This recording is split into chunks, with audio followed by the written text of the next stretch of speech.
I will be talking about Teddy today. And there would be two primary angles from which I will approach Teddy. One is as the stranger, meaning from the alienation point of view. And the second one would be from the issue of masculinity. Without being judgmental, if you think about it, Teddy's existence is an intellectual existence, whereas Ruth's existence is a non-intellectual existence. And that is the primary reason behind the distance between these two. So when we are looking at Ruth, the priority which Pinter gives here is the gameplay and the reason. In case of Teddy, we do not have a direct kind of gameplay. Right, Teddy's role then is essentially passive. And because his role is passive, we will impose these ideas of masculinity and alienation. Having said that, Ruth and alienation is something that you are already familiar with, that in her household, in her supposed home, Ruth was alienated, and because she was alienated, she could not find that household to be her home anymore. And the alienation Ruth, one of the reasons she is called Ruth is that this name brings in a biblical connotation. You have read Nightingale Ode. You have already had a reference to Ruth amidst the alien corn. So we can kind of look at Ruth from that angle as well, because Ruth finds United States of America, the university town, to be an alien space. And when she comes back to London, she finds it to be home.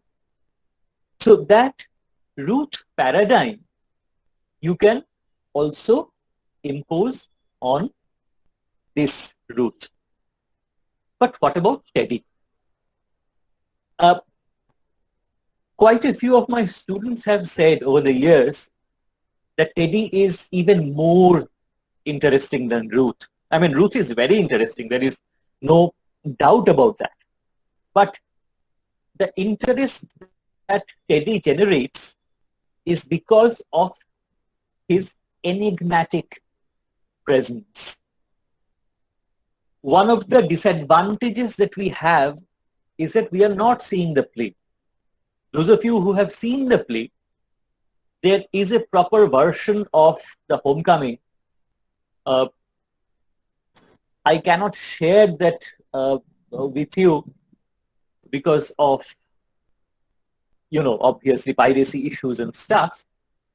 But if you can manage to find that, or if you can manage to find any decent production of the Homecoming, you have to notice how Teddy is behaving.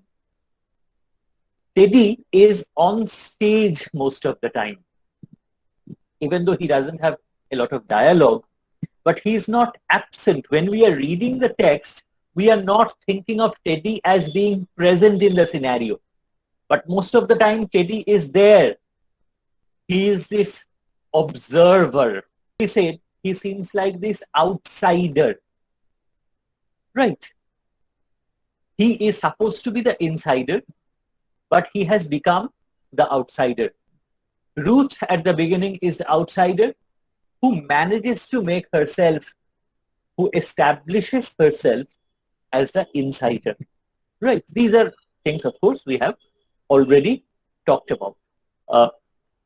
Now, as I was saying, let me talk about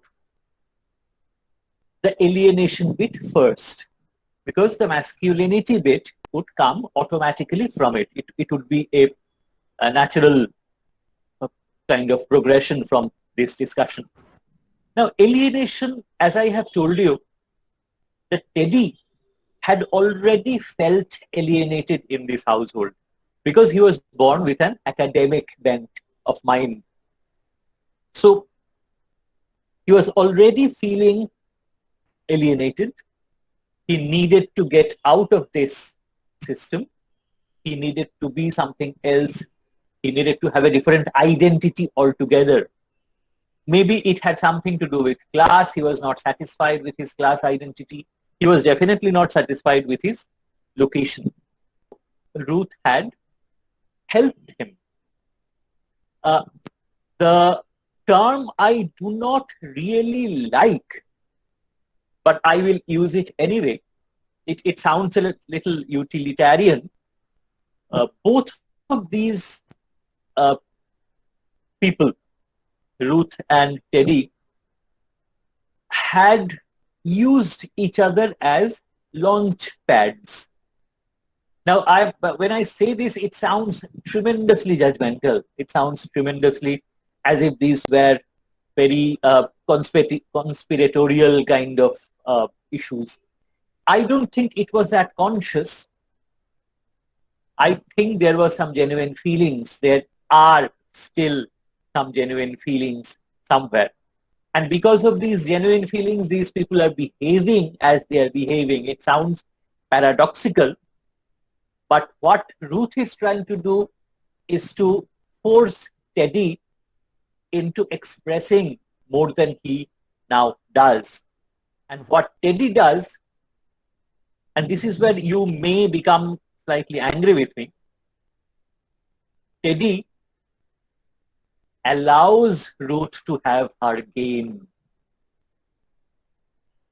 This allowance is loaded, this term, this concept, because it kind of makes Teddy more powerful than Ruth. But that is the point. Teddy is more powerful than Ruth. And by being passive, Teddy is allowing Ruth to play the game in which Ruth will find herself once again, and he is also giving her a choice. The fact that she has a choice, that is what she needs to know. This is how Teddy might be constructing the entire set of events. All right. This is, of course, my opinion. You are, as always, welcome to differ, to challenge, as always. But coming back to the alienation bit, how many ways can you be alienated? In how many ways can you be alienated? You can be alienated from your family. You can be alienated from your friends. You can be alienated from your partner. You can be alienated from your children, which of course will fall into the family paradigm anyway. Or you can, if you are quite handsomely fashionable, then you can be alienated from yourself as well. I mean, it's not a fashionable thing. If you're alienated from yourself, that is one of the highest degrees of clinical depression, which is a very dangerous state to be in. But all these are there. Or you can be alienated from society. You can be completely comfortable with yourself and be completely alienated from society. All these are possibilities. When we are talking about Ruth, Ruth's alienation had been twofold. She had been alienated She was always alienated from the society that she found herself in when they shifted to another continent. And she was also beginning to be alienated from her family. And I will not say that she was alienated from herself, but she was in this situation in which she had to relocate herself. She had to find herself once again. She was beginning to feel lost. That's Ruth. But Teddy. What about Teddy? He already was alienated from his family. As I have said, as I keep saying, he was finding himself. He had found something in Ruth, that old romantic idea of completing each other kind of a thing. But, the problem with this you complete me, I complete you kind of thing is that such completeness is time bound. You feel complete at one point of time.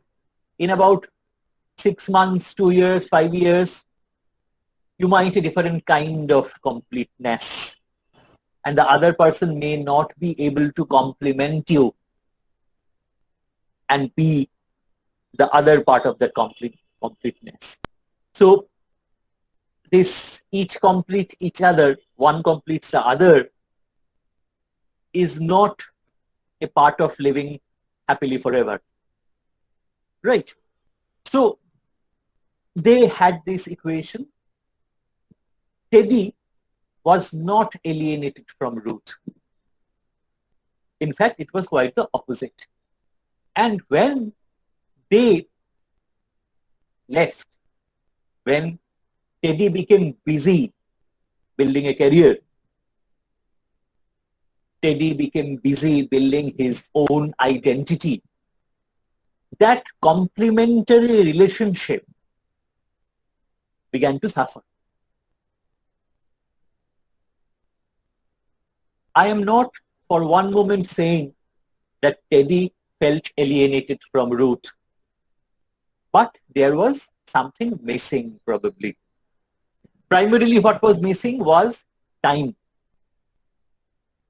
Teddy could not give her as much time as he may have wanted to, because university life is tough. In the West, the universities are much more demanding. Anyway, let it not become the laments of a teacher. But the thing is, from his point of view, he became passive. He became philosophical. He became what he always wanted to become. And that, from his point of view, may not have alienated him from Ruth, or may have. There is no way of knowing because we hardly see anything. That is why Teddy is the enigma. But they are trying. They are taking a trip. They are going somewhere. And that kind of a continuous effort is there. But when Teddy comes back to London, he sees that he is completely alienated from his own household. There is absolutely nothing that links him to this home anymore. In fact, this is now only a house. This is not his home. And you have repeatedly asked me, why does Teddy tell Ruth not to go out? He is not comfortable with the neighborhood anymore because this is not his home. This is not his home turf or home space. He is no longer comfortable here. From the first moment onwards, Ruth is much more comfortable. But Teddy is not. You notice that there is a designated room. There is some kind of a resonance. There is some kind of a residue of Teddy left here. But Teddy cannot link with it. Ruth can. Ruth can sense that need for completion here. And she realizes that she'll be able to complete it. At least she can pretend to complete this equation. Right. So that's a complicated discussion which we have already come, which is already over. But Teddy then sees himself completely alienated. He cannot recognize. And the brilliant thing is, he doesn't have to anymore. I don't know whether this is sad or pathetic or tragic or what, but this is an instant where the child of the household has gone out, made a home for himself, made an identity for himself, and he simply does not want to come back. He simply does not want to go back to his previous identity because he is too far away. He cannot make them understand him anymore. He never could. And now he cannot do that all the more. They have no idea. They have this awe. A few days back, I was talking about popular culture and high culture. I was speaking about this derision that there is about high culture. When people those who like people who are within the popular culture thing, they have this awe-mixed derision. They think that is all rubbish. That is all something only for a handful of people. Maybe they're right, maybe they're wrong, I don't know. But the moment they look at higher philosophy, they would say this is something that we will not understand, so we will not engage in. Certain movies are intellectual movies. Something very intellectual might be problematic. So that kind of a resistance to the higher culture, that is the formula that is beginning to work here. Because there is a cultural separation now. Teddy belongs to the high culture. All the others become to the so-called low culture. Again, this high and low, these are not judgmental terms. These are just distinctions that have been made. I personally strongly object. So instead of saying low culture, the term that I like is popular culture. Right? So high culture and popular culture. So the popular cultural tradition, not tradition, the popular cultural ethos against high culture. That is the distinction. If you think in these terms, you will understand why everyone in this household is resisting or joking, because that is their defense, because they know Teddy is now from a different intellectual class altogether. So instead of showing him deference, they will show him derision. I mean, there is no reason why they should show deference as such. We kind of expect that just because we have some degrees more than some other people, that they should pay, give us respect. But that's quite wrong, if you ask me. There are different kinds of equations in life, different kinds of power equations in life. Academic degrees is just one element in all that. So, so their resistance to Teddy is like that. At the beginning, they are resisting Ruth because she is a part of Teddy's identity. But soon they find otherwise, but that is something that I will come back to. Let me come back to Teddy. And Teddy also has this superiority complex because he feels that he doesn't have to speak to these people, and he feels that he cannot speak their language anymore. Mark this, this is important. Many of you ask about the linguistic separation. Why Max and Lenny are speaking in that particular kind of language, in that highly objectionable kind of language. But that is the point, that is their language. And Teddy is alienated from that language also. And they have no respect for Teddy's language, Teddy's expressions, Teddy's level. So there is this complete alienation now. Teddy, and this is why Ruth's, that bit of dialogue is simply brilliant. Teddy is a stranger in this house. Just think about this. Teddy is no longer someone who is familiar. He is unfamiliar to them, and he has unfamiliarized himself. And that was his target. That is something that he has achieved. He is now very far away from his family. Not only the outsider, but the stranger. The outsider is not always a stranger. Right? It's not mutually inclusive. The two concepts, they are not mutually inclusive. So Teddy is an outsider and a stranger. Ruth was an outsider. She proved herself not to be a stranger and established herself as an insider. That is the process that we see in this play. The details again I'll come back to.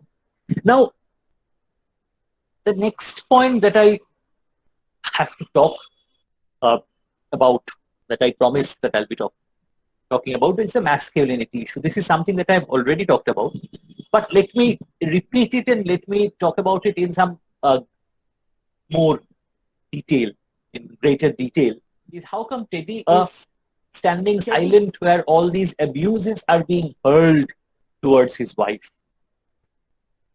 Does it not hurt his masculinity? Just think about it. A few minutes earlier, I had said that Teddy is allowing Ruth to play the game. So the balance of power is understood. And this balance of power is, of course, understood instinctively rather than intellectually. And Teddy doesn't say anything when all these things are done. Number one, because he doesn't want to say anything. Okay. Because he doesn't want to engage in any kind of interaction in these terms. He doesn't want to. This is, quote unquote, beneath him now, such exchanges. He knows his father, he knows his uncle, and he knows his brothers. He knows what they're capable of, how much they're capable of. And that is a kind of a linguistic space in which he does not want to participate anymore. A linguistic game in which he does not want to participate anymore.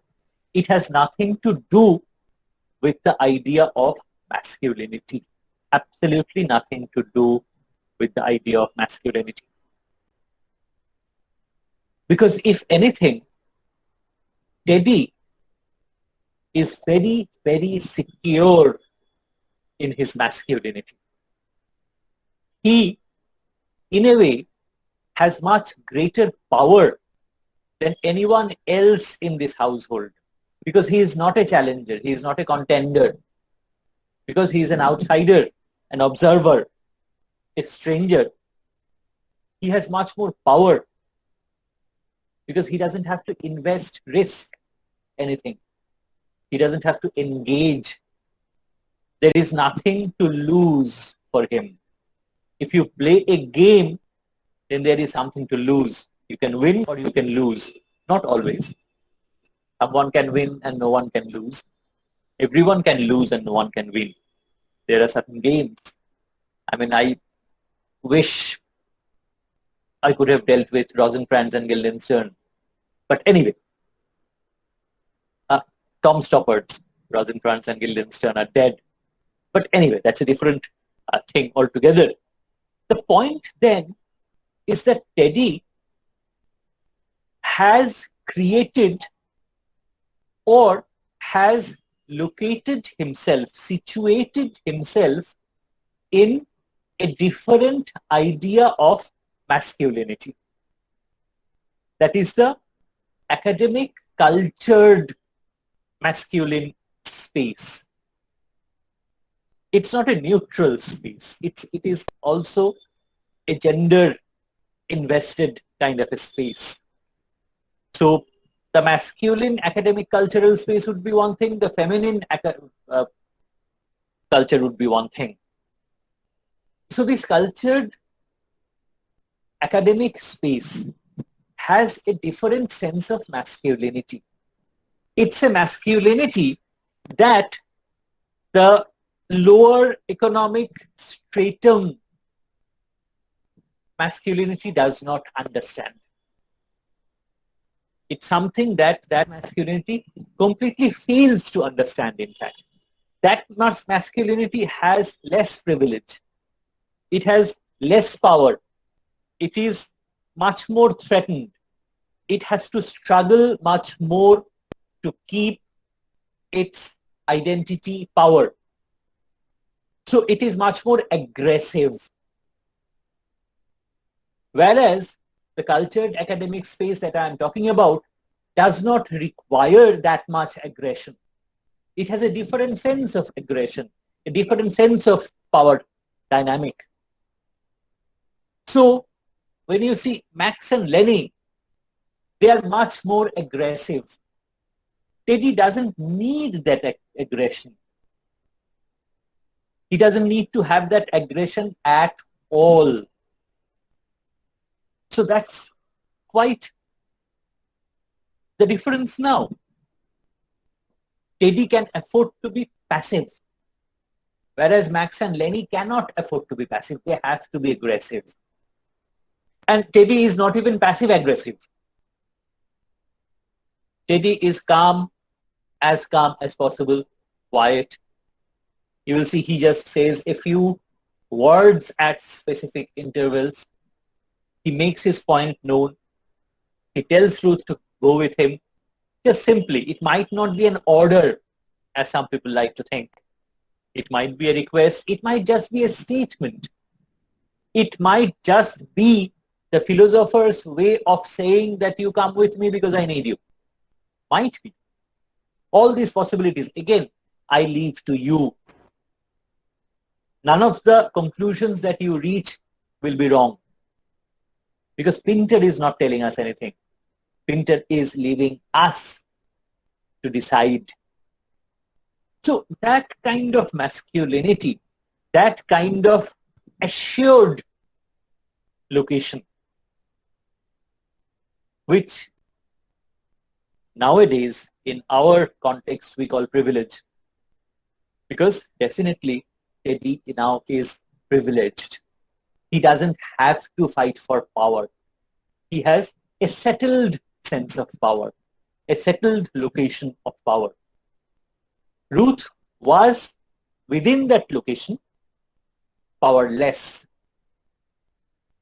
Here she is proving that she has a choice, and that choice will give her the sense of power that she needed.